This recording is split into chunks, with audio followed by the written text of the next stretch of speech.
the Montana wind doesn't ask permission. It comes down off the Beartooth Range in October like something that has been waiting all summer for an excuse, and it finds every gap in every wall, every loose shingle, every cracked window frame. And it reminds you, quietly but without apology, that this land was here long before you and will be here long after. Nathaniel Graves understood this the way a man understands things he has stopped fighting. He was 53 years old. He had a cattle operation that was half what it used to be, a hip that ached when the weather turned, and a silence in his house so complete that some mornings he stood in the kitchens and listened to it the way other men listened to music. His wife, Catherine, had been gone 11 years. Not dead. Gone.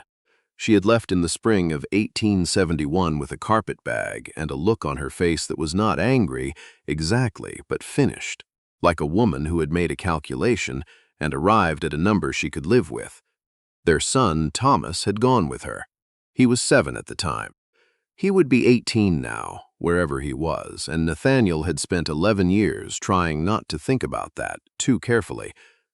The ranch was called the Double G, which had been his father's joke and his father's father's before that. It sat on a shelf of land above the Stillwater River, 30 miles south of a town called Harwick that had a post office, a feed store, 2 saloons, and an opinion about everything. The mountains to the west caught the last light every evening and held it longer than seemed fair. On clear nights, the stars came out in numbers that embarrassed the ones you saw from anywhere else. Nathaniel was replacing a section of paddock fence on the morning of October the 3rd when he heard the buckboard on the road. He didn't look up immediately. The road ran past the property without touching it, and traffic was none of his business. But the buckboard slowed, and then it stopped. He straightened and turned, one hand still on the fence post, and saw a woman climb down from the seat with the careful economy of someone who had been traveling a long time and had learned to save every movement. She was young, mid-20s, he guessed, maybe 30, the kind of face that made the age hard to read because it had been through more than the years suggested. Dark coat, worn at the elbows. A hat that had seen weather. She carried a canvas bag over one shoulder and a wooden case under her arm that looked heavy and important. She walked to the fence line and stopped a few feet from him. "Are you Nathaniel Graves?" she said. It wasn't quite a question. "Dippins," he said. "Who's asking?" "My name is Sylvie Duvain," she said. "My father was Edmund Cross. You knew him as Ed." The name went into Nathaniel like a nail into dry wood, clean, immediate, deep, Ed Cross. 20 years back, before Catherine and the Double G and all of it, Nathaniel had spent 3 years working survey lines across Wyoming and the lower Montana territories. Ed Cross had been his partner for 2 of those years. A quiet man, precise with instruments, funny in a way that never announced itself, a man who could read a compass and a person with equal accuracy. "Ed's dead," Nathaniel said. It came out flat, the way things come out when you're trying to hold them at arm's length long enough to think. 8 months ago, she said, fever. He looked at her, the canvas bag, the wooden case, the cracked leather of her boot at the toe. "He sent you here." "He wrote a letter," she said. "I have it, but I can tell you what it says first, because he told me to. He said you might need to hear a voice say it, rather than read it off a page." She paused. "He said you'd understand why." Nathaniel understood immediately. Ed had never trusted paper with anything that mattered. He'd said once that letters were what cowards sent instead of showing up. "Say it then," Nathaniel said. She looked at him steadily, the way her father used to look at a survey reading he wasn't sure about yet. "He said you were the most capable man he ever worked with and the loneliest one. He said you had more room in you than you'd been willing to use. And he said—" She stopped for just a moment. "He said he was sorry he couldn't ask this of you in person, but that you should know he wouldn't be asking if he didn't believe you were the right man for it." "For what?" Nathaniel said. She set the wooden case down in the dirt and straightened. "I'm a surveyor," she said. "I have his instruments, his licenses, and 3 years working at his side. I have a commission offer from the Northern Pacific Land Office, but they won't honor it without a licensed partner, because I'm." She didn't finish the sentence with the word she might have used. Because they won't. I need a licensed partner for 1 season. Your name is still registered in the Montana Territorial Records. I looked. Nathaniel was quiet for a moment. You walked up to a stranger's fence to ask him to be your business partner. I rode 30 miles from Harwick, she said. And you're not a stranger. My father talked about you every winter of my life. That sentence did something strange to the air between them. The bunkhouse is empty, Nathaniel said finally, because it was the only practical thing he could think of. It's rough, but it's dry. Supper's at 7. He didn't say yes. He didn't say no. He picked up his fence post and went back to work. She picked up the wooden case and carried it toward the bunkhouse, as if he'd given her a formal contract. Before we go any further, I want to ask you something. What country are you listening from today? Drop it in the comments. I want to know where this voice is reaching. Now let's get back to it, because what happens next took me by surprise when I first heard it, and I suspect it'll do the same to you. The letter from Ed Cross was 4 paragraphs long, written on the good stationery he only used for things he meant to keep. Nathaniel read it at the kitchen table after supper, while Sylvie washed her own dish at the basin without being asked, which was the first thing about her that made him stop and notice. Ed's handwriting was the handwriting of a man who had spent his life writing measurements in field books, precise, small, slightly forward-leaning, every letter accountable. Nathaniel. I'm writing this from a bed I don't expect to leave, which means I can be honest without worrying about the conversation afterward. Sylvie is the best surveyor I have ever trained, and I trained myself, so I know what I'm talking about. She is also 27 years old and a woman in a territory that hasn't decided yet what to do with either of those facts. The Northern Pacific men will work with her, but not for her, and she will spend the next decade doing twice the work for half the credit if someone doesn't stand beside her at the start. I thought of you because you were always fair, and because I know you're not using that license. I also thought of you because Sylvie needs someone steady, and I think, though I could be wrong, that you might need someone around. 11 years is a long time to keep a house empty. If she shows up and you turn her away, I'll understand. But I'm asking you, as a man who shared 3 years of hard country with you and never once doubted you, give her the season. Just the season. After that, whatever happens is between you and whatever comes next. Nathaniel folded the letter. He sat with it for a long time. 11 years is a long time to keep a house empty. He put the letter in the tin box, where he kept the things he didn't throw away, and he went to bed, and he did not sleep easily. The first weeks were defined by work, which suited both of them. Sylvie knew her craft with a thoroughness that was immediately apparent and required no commentary. She had her father's instruments, the transit, the chains, the level, and she moved through the survey process with a practiced efficiency that left no room for doubt. She didn't explain herself while she worked. She didn't ask for validation. She simply did the thing correctly and moved to the next. Nathaniel worked beside her the way he'd worked beside Ed, which was to say in the kind of quiet that felt like collaboration rather than absence. They took measurements, recorded them, cross-checked, moved on. They packed lunches and ate them on hillsides, looking out at country that had never been formally mapped and would be changed in some permanent way by the lines they were drawing. At the end of the first week, she corrected his calculation on a slope declination, quietly, without emphasis, in the same tone she might have used to say it looked like rain. He checked her work. She was right. He nodded. She moved on. That night, he sat on the porch for an hour longer than usual. The second thing he noticed was the drawings. He came into the kitchen on a Wednesday morning to find a sheet of paper on the table. She'd clearly left it by accident. She was already outside with the equipment, hadn't come back for breakfast yet. He wouldn't have looked except that the corner was facing him, and what he saw on it made him stop entirely. It was a sketch of the ridgeline east of the Double G, the one that turned purple at dusk, and that Nathaniel had stopped seeing because you stop seeing the things that are always there. She had drawn it in pencil, Just 15 minutes' work by the look of it, but she had caught the exact way the rock formations broke the skyline, the particular angle of the old lightning-struck pine at the far end. Not like a photograph, like something someone who understood the land had translated it into another language. He set it back exactly as he found it. But when she came in and saw it had moved slightly, she looked at him. "You draw," he said. "My father taught me," she said. He said surveying and drawing are the same skill in different clothes. If you can't see a thing clearly enough to draw it, you can't measure it correctly either. Nathaniel thought about that.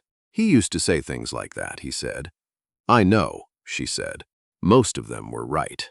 She sat down and poured her coffee. Nathaniel looked at the drawing once more before she folded it into her field book.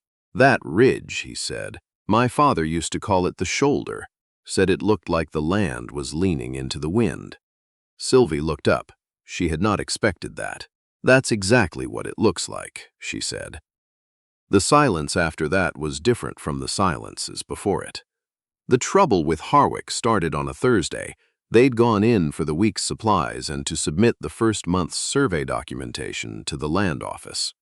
Nathaniel had been into Harwick 100 times. He knew how it operated. He knew who was generous, who was watchful, and who was the kind of person who measured others to find them wanting. The land agent, a man named Rufus Clayman, received the documentation with a careful neutrality that had hostility underneath it, the way a frozen river has current underneath the ice. He read through the fieldwork, which was impeccable, and then set it down and looked past Sylvie at Nathaniel.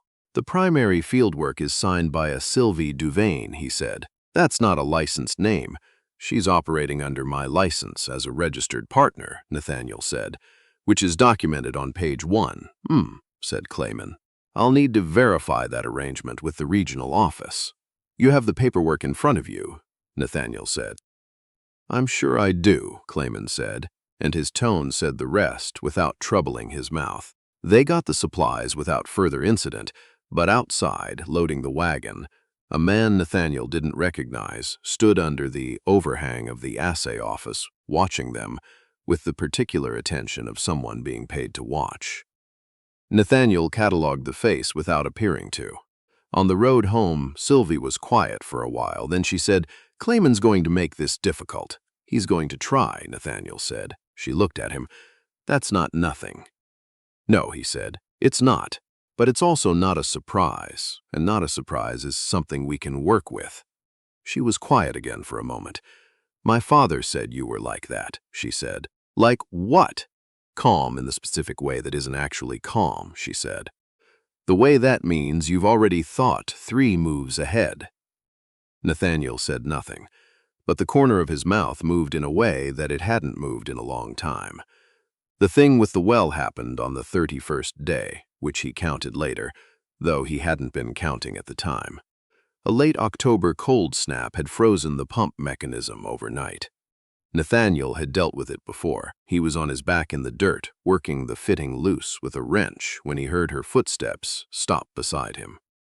"Hand me that," she said, meaning the second wrench on the ground. He handed it up. She crouched and reached into the fitting from the opposite side, and between the two of them they had it cleared in 10 minutes, where alone it would have taken him 40. She helped him up. He didn't pull his arm back the way Ethan Carter had, because he'd had 11 years of being alone, and he was old enough to know better than to do it again out of habit. What he did was stand there for a moment with the cold air coming off the mountains and the pump working again, and her standing close enough that he could see her breath, and he said simply, "Thank you," she said. "That's what partners are for." The word partners sat in the air between them, doing more work than it had been assigned. That evening at supper they talked about the survey work, as they usually did, but the conversation ran longer than usual, and ranged farther, and when she asked him how his father had come to call the ridge the shoulder, he told her the whole story. His father as a young man, the first winter on the Double G, the storm that lasted 4 days, and the way they'd stood at the window, watching the ridgeline, and his father had said, "The land knows what it's doing, Nathaniel, even when we don't." He hadn't told that story to anyone. He hadn't thought about it in years. Sylvie listened the way Ed had listened, completely, without hurrying him toward a conclusion. When he finished, she said, "He sounds like someone worth knowing." "He was," Nathaniel said, and was surprised to find that the sentence didn't hurt the way it used to. There's a moment in any long story where the thing that's been building quietly becomes impossible to ignore. Not because anything dramatic has happened, necessarily, just because the evidence has accumulated past the point where a person can honestly call it something else. I've told a lot of stories about this country. I know that moment when I see it, and I think you do too. The letter that changed the shape of things didn't come from Ed.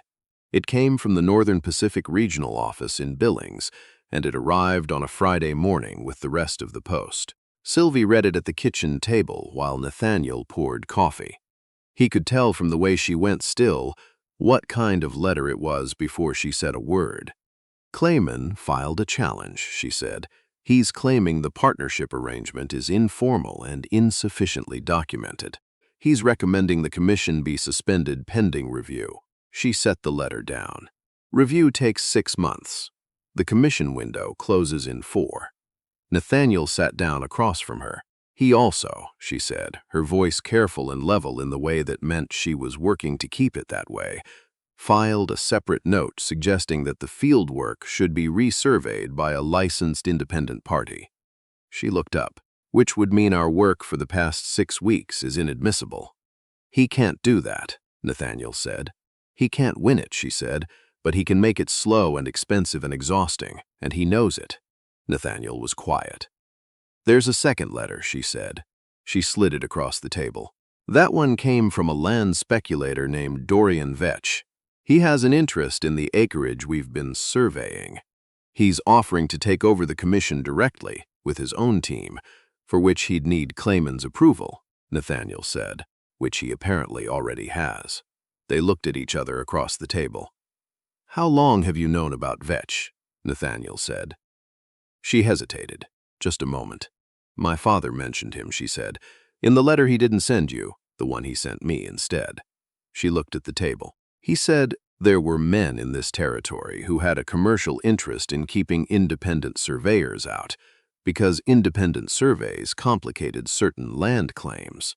He said if I ran into trouble, Vetch was the likely name behind it." "He knew," Nathaniel said slowly, "that this might happen. He thought it was a possibility, and he didn't put that in my letter." She met his eyes. Her voice was quiet and steady and cost her something. "Because he wanted you to take me on because you wanted to, not because you felt obligated to fight someone else's battle. Here's what gets me about Edmund Cross as a man.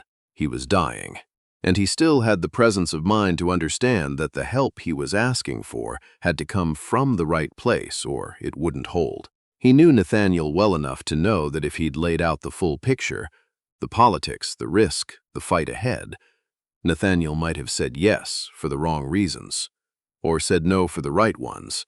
Ed Cross chose to trust instead, which is a harder thing to do than either. Nathaniel sat with it for a long moment.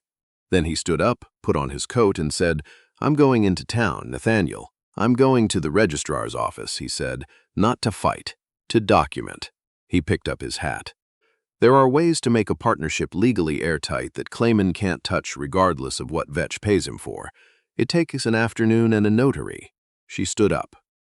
"I'm coming with you," she said. "I know," he said. The registrar in Harwick was a woman named Mrs.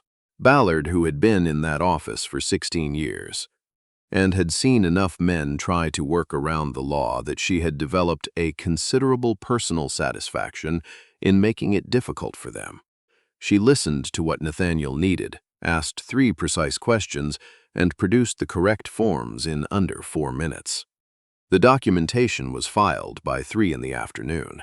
Clayman's challenge, when it reached the regional office, found the partnership fully registered, properly documented, and 3 weeks ahead of its next survey deadline.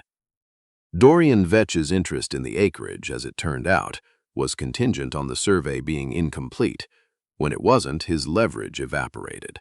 He sent no second letter. On the road back from Harwick, the sky went orange over the mountains in the particular way it did in October, all the light concentrated, low and long, the kind of evening that makes even practical people stop and look. Sylvie said, "You didn't have to do that today." Nathaniel said, "Yes, I did." "Why?" He kept his eyes on the road for a moment.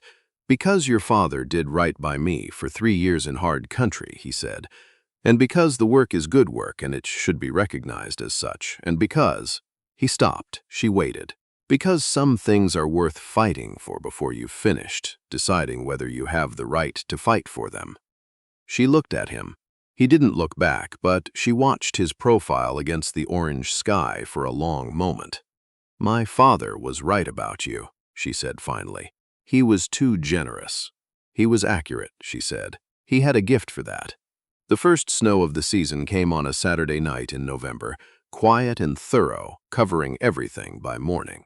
Nathaniel was at the stove when she came in from the bunkhouse, and he had already made a second cup of coffee without thinking about it, which he noticed when he set it on the table. She noticed too. She didn't say anything. She sat down and wrapped both hands around it. Outside, the double G lay under 4 inches of white, and the shoulder ridge to the east was clean and bright against a sky so blue it seemed newly invented. The cattle had moved to the lower pasture on instinct. The horses were in the barn. Everything was where it was supposed to be. The Northern Pacific accepted the documentation, she said. "I got the letter yesterday. I didn't want to say anything until I'd read it twice. And the commission is confirmed, full season, both names on the license." She looked up. "Clayman signed off." "Clayman had no choice," Nathaniel said. "No," she said, "but he still had to do it, and I appreciate the difference." Nathaniel sat down across from her. They drank their coffee while the snowlight came through the window and made everything in the kitchen look cleaner than it was. The stove ticked. Somewhere outside, a horse moved in the barn. "What happens after the season?" Nathaniel said. She looked at her cup. "I don't know," she said. "I've been trying not to think about it." "Why?" She was quiet for a moment. "Because when I think about it, I end up thinking about this place," she said, "and I don't know what to do with that." Nathaniel was quiet. The snow came off the roof in a slow slide outside, and the light shifted. "Ed told me once," he said, "that the best survey work is the kind where you find out the land is different from what you expected, and you change your map accordingly. He said the mistake people make is trying to make the land match the map they brought with them." She looked up. "He said that to me too," she said. "I've been using the wrong map for 11 years, Nathaniel said. "I think you know that." "I think I do," she said. "I'm not sure I know how to change it." "You've been changing it since October," she said. "You just haven't been calling it that." He looked at her. She was watching him with her father's particular quality of attention. Not pressing, not retreating, simply present and willing to receive whatever came next. "I don't want you to leave when the season's done," he said. "I want you to know that." She was quiet for a long moment. "I told myself when I rode out here that this was a business arrangement," she said. "I told myself I wasn't going to make it into something it wasn't." "So did I," he said. And yet," he agreed. The stove ticked, the snowlight held. "I don't know what I am to you," she said. "I'm not his daughter, not your partner exactly. There isn't a clean word for it." "Not yet," he said. "But I think words come after decisions, not before. In my experience." She looked at him for a long time, the way she looked at the ridgeline when she was deciding how to draw it, finding the true lines before she committed. "My father knew," she said softly. "He knew this would happen." "Stubborn man," Nathaniel said. "Yes," she said. "He was." She turned her coffee cup in her hands. "I'm a little like him in that way." "I've noticed," Nathaniel said. "Is that a problem?" "No," he said. "It's the opposite of a problem." Outside, the wind moved through the pine at the edge of the property, the same sound it made every morning, the sound he had been listening to alone for 11 years. It sounded different now, not quieter, larger somehow, like a room that had more in it than he'd realized. She didn't say yes that morning. She said she needed to think, which he respected, because she was the kind of person who meant what she said and said only what she meant. And he had learned in the past 2 months that this was rarer and more valuable than most things. She said yes 3 days later. Standing at the transit, sighting a line across the valley in the low winter light, she said it without ceremony and without drama, because neither of them was built for ceremony or drama, and they both knew it. He said, "All right," she said, "all right." And they went back to the survey, because the line still had to be drawn and it wasn't going to draw itself. They were married, in Harwick in December, with Mrs. Ballard as a witness, who said she'd been wondering when they'd get around to it. Small towns notice things. Small towns remember. The second season with the Northern Pacific was the best survey work either of them had ever done. The documentation was clean and complete and stood up to every review. The land they mapped was mapped correctly, which sounds like a small thing but isn't. Correct maps matter for 100 years after the people who made them are gone. In the spring, Sylvie started a project she hadn't mentioned yet. She had been drawing the double G through the winter, piece by piece, the barn, the paddock, the well, the ridge. In April, she assembled them all into one long panoramic rendering that she tacked to the wall of the main room without comment. Nathaniel stood in front of it for a long time. She had drawn it the way she drew everything, with attention to what was actually there, not what should be there or what used to be there. The fence line where it dipped, the way the south pasture caught more light than the north, the lean of the old porch post that he kept meaning to fix, all of it there, all of it true, and in the corner of the drawing, barely visible, small enough that you'd miss it if you weren't looking close, was 2 figures at the kitchen window, seen from outside. Just shapes, really. A man and a woman standing side by side in the light. He looked at it a long time. "You made the whole place look," he started.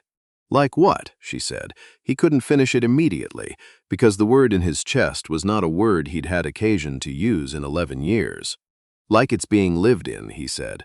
She stood beside him looking at the drawing. "It is," she said.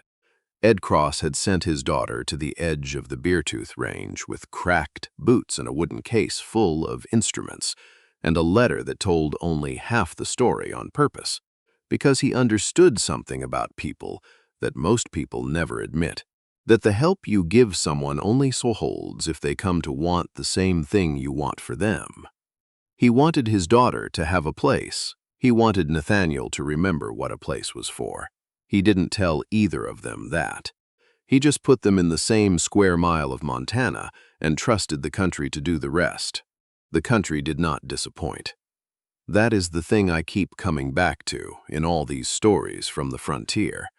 It isn't the men with guns. It isn't the debt and the danger and the drama, though there's always enough of that. It's the smaller thing, the harder thing, the man who puts 2 cups of coffee on the table without thinking about it, and then notices what he's done, and doesn't take the second one away. The woman who says yes to a commission she knows will be fought, because the work is real and it deserves to be done right. The father who writes a letter that tells his daughter she is worth fighting for without ever using those exact words. That's the frontier I keep riding back to. Wherever you are today, thank you for riding with me. Until next time.